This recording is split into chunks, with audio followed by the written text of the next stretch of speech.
AI is here and it is not here to replace humans. AI is here to expose fake productivity.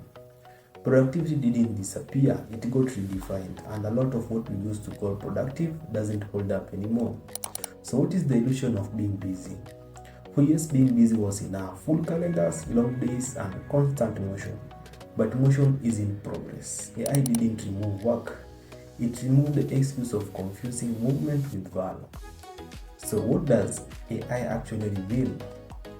AI shines light on repetition, tasks done out of habit, processes nobody questioned, work that existed simply because it always had.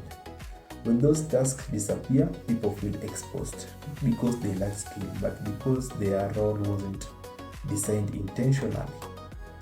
So why does this feel uncomfortable? This is uncomfortable because it forces honesty. If a tool can remove 40% of your workload instantly, the question becomes, what was your role actually contributing? That question isn't meant to threaten you, it's meant to help you reposition. Should productivity be as a design or as effort?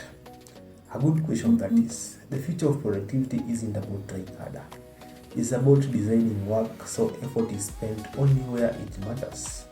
That's why some people feel calmer with more responsibility and others feel overwhelmed with less. So what is the cost of ignoring the signal? When people ignore this shift, they don't fail immediately. They stagnate. Few opportunities, less trust, being overlooked quietly. That's the real cost, not replacement, but irrelevance. What adoption actually look like? Adoption isn't learning every new tool. It's understanding where your value should sit in an automated environment. Once that's clear, tools become obvious. Without that clarity, people collect apps and stay stuck. This is why I don't share random tips. I document structured ways to rethink work so automation becomes an advantage, not a threat. If you want that clarity, it's available. No pressure, just direction. So if you want more content like this, follow and like this video.